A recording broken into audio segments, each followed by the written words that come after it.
यशोमती मैया के नंद लाला।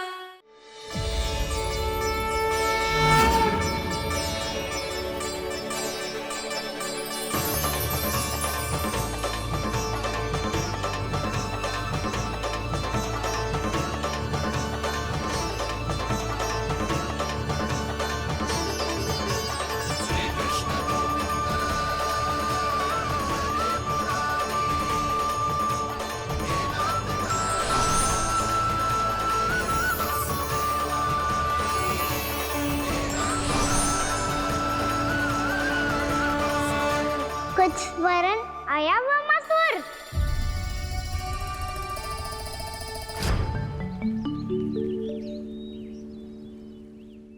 बहुत समय पहले की बात है, बहुत बड़े घुमाकर राज करते थे तुम्हें मान राजा भीमम के नाम से जाना जाता था। सब कुछ था तुम्हारे पास, पर शांति नहीं थी। इसीलिए शांति की खोज में अपना संपूर्ण राज अपने पुत्रों को सौंप कर हिमालय पर्वत की ओर चल दिए। अनेक वर्षों की तपस्या के बाद तुम्हारे तप की कीर्ति चारों ओर फैलने लगी और फिर सच्चे तपस्वी के रूप में तुम्हारी ख्याति से प्रभावित होकर महर्षि उलट तुमसे भेंट करने आए। राजा भीमरथ, आपने ईश्वर की प्राप्ति के लिए सब कुछ छोड़ दिया, पर अपना अभिमान नहीं छोड़ पाए। इसीलिए मेरे आगमन पर सम्मान के साथ खड़ा होना तो दूर, मेरा अभिवादन भी नहीं किया। अभिमान तपस्वी का गुण नहीं होता है राजन, अभिमान राक्षसी गुण है। इसलिए मैं आपको श्राप देता हूँ कि आप अगले जन्म में एक राक्षस के रूप में जन्म लेंगे, एक राक्षस के रूप में जन्म लेंगे। मुझे क्षमा कर दीजिए महर्षि, मैंने जानबूझकर आपका अपमान नहीं किया है।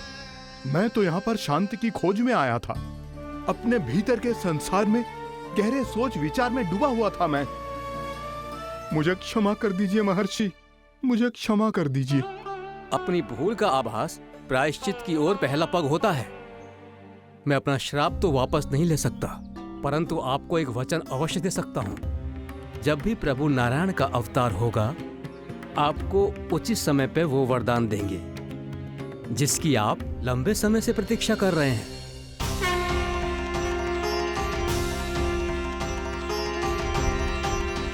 प्रभु, आपने मेरी आंखें खोल दी। अब मुझे पता चल गया है कि आप कौन हैं और मैं कौन हूँ। इसलिए आप मुझ पर कृपा करके अपने चरणों में स्थान दे दीजिए। मुझे वो शांति प्रदान कीजिए जिसकी खोज में मैं वर्षों से भटक रहा हूँ। शांति तो मोक्ष में ही है, इसीलिए मैं तुम्हें मोक्ष का वरदान देता हूँ।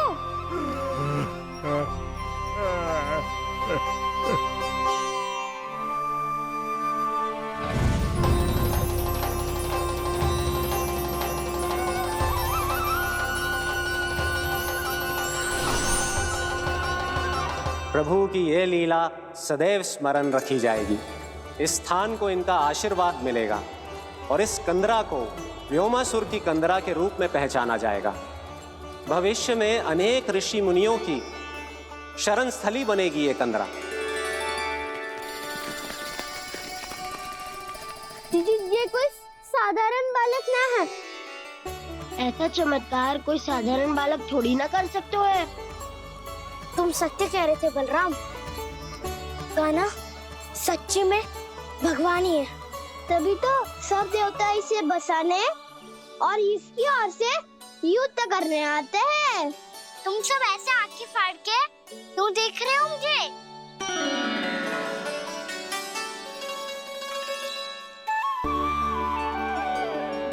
बलराम, तुम बलवान हो और कान्हा भगवान है। दूर दूर तक कोई दिखाई न दे रहा है। ना जाने किस हाल में होंगे बालक। कहीं हम ही तो मार्ग ना भटक गए शीघ्रता के चक्कर में। अब तो एक पग भी ना चलो जा रहे हो। जल, किसी के पास जल है क्या? कंठ तो मेरा भी सूख रहा है मौसी। भाभी, निकट ही जमुना जी है, कहूँ तो वहाँ से जल ले आओ। मैं भी जा रही हूँ भाभी, एक से भले दो। हाँ चल। शीघ्रता से आओ। हाँ।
जानकी, जानकी, क्या होगा इसे? देखो ना जी, अब छलिया की सूचना मिलते ही हम सब बालकों को ढूंढने चली गई और ढूंढते ढूंढते सबको बहुत प्यास लगी आई जी। तो जानकी जमुना जी की नदी से जल लेने गई और उसने जमुना जी का पानी पिया और उसकी जेदशा हो गई। बालक कहाँ है? वो ठीक तो है ना? ऊपर से सब ठीक है, पर भीतर से बहुत भयभीत है सब। जानकी तो बिल्कुल नीली पड़ गया है, लग तो है विष फैल गया है इसका पूरे तन में। मथुरा के सर्वश्रेष्ठ विदेह जी को बुलाए गए हैं उसके उपचार के लिए। जैसे ही इसने जल को मुंह से लगाया, ये गिर पड़ी, चटपटाने का अवसर भी ना मिलो। हाँ वैद्य जी, और निकटी मृत पशु भी पड़े हुए थे। हाँ, मैंने भी अस्थियां देखी थी।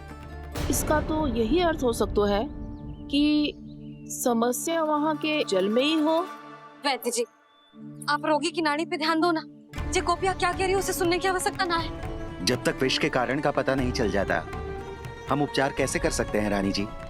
जी, वो निकट ही यमुना जी में एक विशेष क्षेत्र है, जे सब उसी के जल की बात कर रहे हैं। तब तो ऐसा भी हो सकता है कि किसी विषैले सर्प के काटने का प्रभाव हो।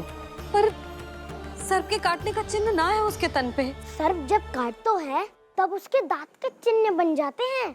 मुझे पता है, बड़े बड़े सर्प को काटते हुए देखो है मैंने। एक दिन अब बस कर उज्जवल, ये बड़ी बड़ी हाँकने का समय ना है। पर यदि सर्प ने ना काटा है, फिर जानकी की ये दशा किसने की?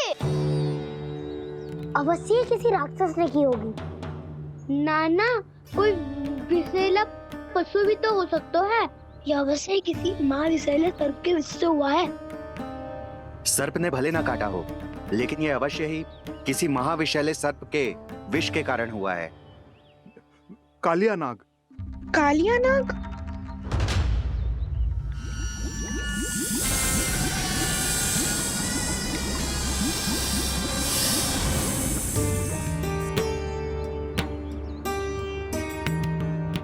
संकेतों से तो ऐसा लगता है कि जानकी ने कालिया नाग के क्षेत्र के विशाल जल पी लियो है। कालिया नाग एक लोक श्रुति है, कल्पना में गढ़ी हुई एक कथा, और कछु ना है। हमें जाके पता लगाना पड़ेगा। पर हमें वहां जाने से मना किया है ना बड़ों ने। उज्जवल सही कह रहे हो है, इस समय जानकी के स्वार्थ से अधिक महत्वपूर्ण और कछु ना है। जानकी हमारे लिए ही जलाने गई थी जी, ना मैं उसे जाने देती ना जैसा वो तो। वैद्य जी, आप शीघ्र कछु करो, कैसे भी कछु भी करो, पर इसके प्राण बचा लो। यशोदा, धैर्य रखो, श्री नारायण पर विश्वास रखो, वो सब ठीक कर देंगे।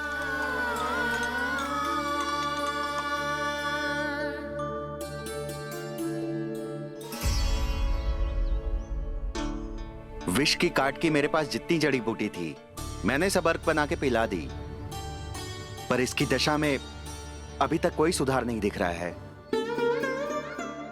यह अंतिम जड़ी बूटी है, अगर इससे भी चमत्कार नहीं हुआ तो फिर जो नारायण की इच्छा।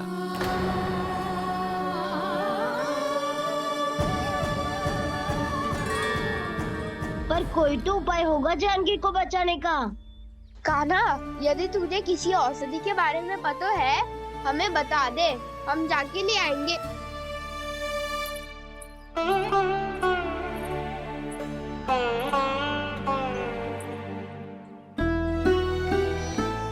हे नारायण, हे प्रभु, मेरी जानकी के प्राण बचा ले प्रभु।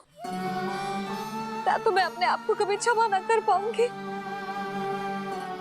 ये सारी मेरे ही कारण बनाई थी। उसकी रक्षा करो प्रभु, मेरी पुकार सुनो। कान्हा, तूने हमें बकासुर से बचाया था ना? और बकासुर से भी तो, और छलिया से भी तो तूने ही बचाया था ना हमें। क्या ऐसा कोई उपाय ना है जानकी को बचाने का? धनवंतरी,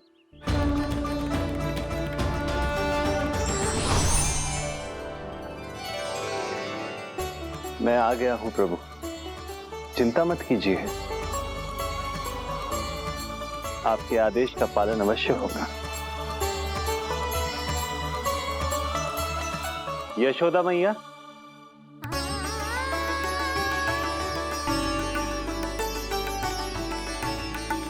मैया आपको कोई पुकार रहा है।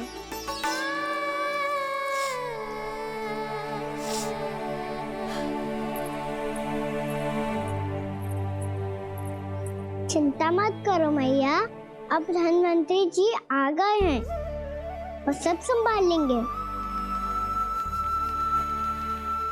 धनवंतरी जी कौन है? जिन्होंने संसार का आयुर्वेद दिया, आरोग्य के देवता, वे श्री नारायण के अवतार।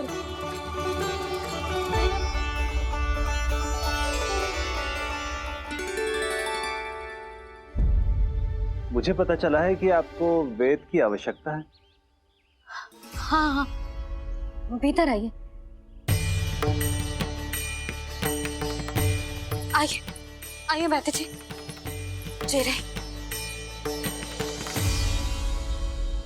मथुरा का सर्वश्रेष्ठ वैद्य अर्थात मैं यहाँ आ चुका हूँ और रोगी को जितनी औषधि की आवश्यकता थी सब दे चुका हूँ। निश्चित रूप से आपने विष की काट के लिए बहुत ही उत्तम अर्क तैयार किया है, इसीलिए किसी और वैद्य की आवश्यकता नहीं है। किंतु आप अकेले कितना कुछ करेंगे वैद्यराज, मुझे अपना सहायक ही बना लीजिए। पर जो करना था मैं पहले ही कर चुका हूँ। हाँ, वो तो आप कर चुके हैं, बस रोगी के तन से विष निकालना शेष है ना वैद्यराज? हाँ हाँ, बस वही शेष है। इनके रक्त को विष रहित करने में मैं आपकी सहायता करूंगा। पहले ये संजीवनी मानी जाने वाली इन लाल फूलों की बूटी को भी घिसना है ना?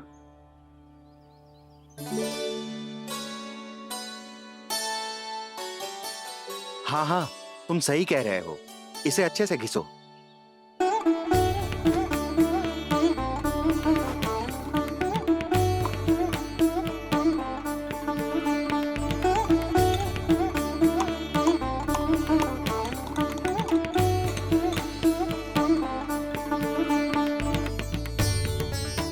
और ये नीले फूलों को भी तो मिलाना है ना? हाँ हाँ, अच्छे सहायक बन सकते हो तुम, ऐसे ही श्रम करते रहो।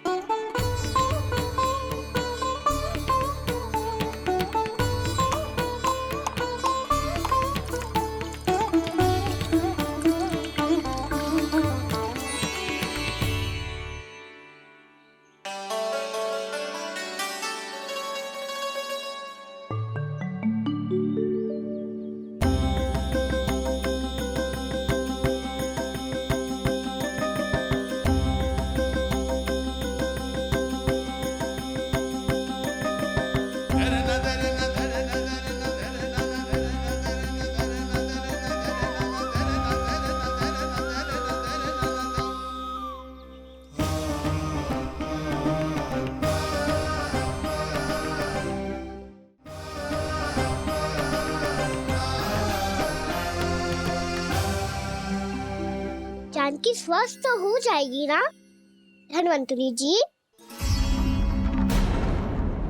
धन्वंतरी? प्रभु, अब मैं क्या करूं? आपने तो स्वयं ही मेरी पहचान उजागर कर दी। जी क्या करो कान्हा? आप सब ऐसे क्यों देख रहे हो? मैया कहती है ना, सभी वेद धन्वंतरी जी का ही रूप होते हैं। वाह कृष्णा, चतुर तो हो तुम। वैसे वास्तविक धन्वंतरी मैं हूँ। मेरा अर्थ है वास्तविक वैद्य मैं हूँ। ये तो मेरा सहायक है। मुझे पूरा विश्वास है बिल्कुल ठीक हो जाएगी। वैसे ही थोड़े ना मुझे मथुरा का सर्वश्रेष्ठ वैद्य कहते हैं लोग।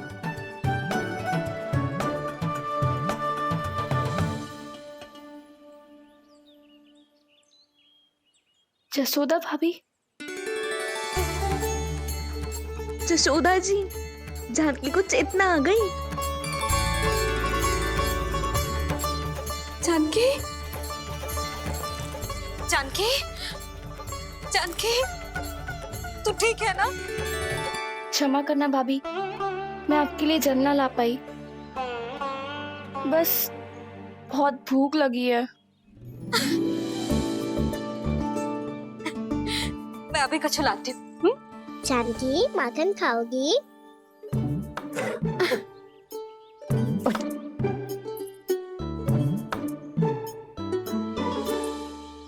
आजा, तू ही खिला दे लल्ला।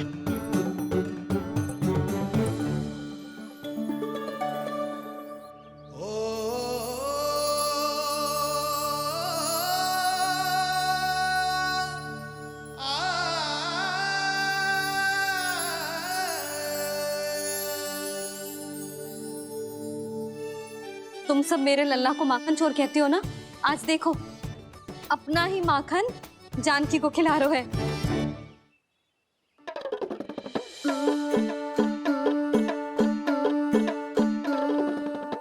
थोड़ा और विश्राम कर लो। सदैव तुम हम सबकी सेवा करती हो, आज मैं तुम्हारी सेवा करूंगा। जानकी की जिज्ञासा तब हुई जब जय यशोदा काकी की सेवा कर रही थी, और अब देखो स्वयं भगवान ही इसकी सेवा कर रहे हैं। जानते हो इससे क्या सिद्ध होता है? जो भी यशोदा मैया की पूजा करेगा, अर्थात अपने माता पिता की सेवा करेगा, उनके साथ सम्मान से व्यवहार करेगा, ईश्वर स्वयं उसका ध्यान रखेंगे। कभी धन्वंतरी के रूप में तो कभी स्वयं कान्हा के रूप में। भक्त और भगवान का देखो कैसा ये अनुराग, स्वयं करे सेवा प्रभु, अद्भुत गोपी का भाग्य। प्रभु इन सब पृथ्वीवासियों से कितना घुल मिल गए हैं। ना तो ये प्रभु को भगवान मानते हैं और ना ही प्रभु अपने आप को इनसे सर्वश्रेष्ठ समझते हैं। अपने आचरण से ये सिद्ध कर रहे हैं कि ये सभी में हैं और सभी इनका ही अंश है।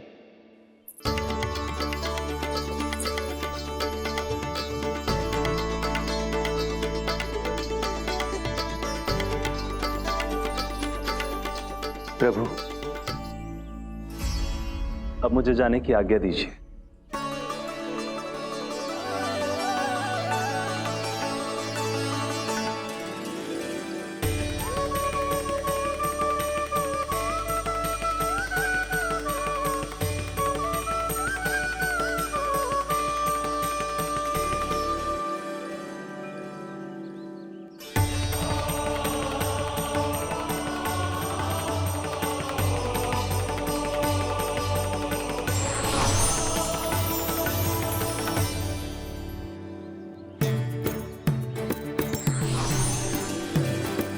कान्हा ने तो सच्ची में धन्वंतरी जी को बुला लिया था।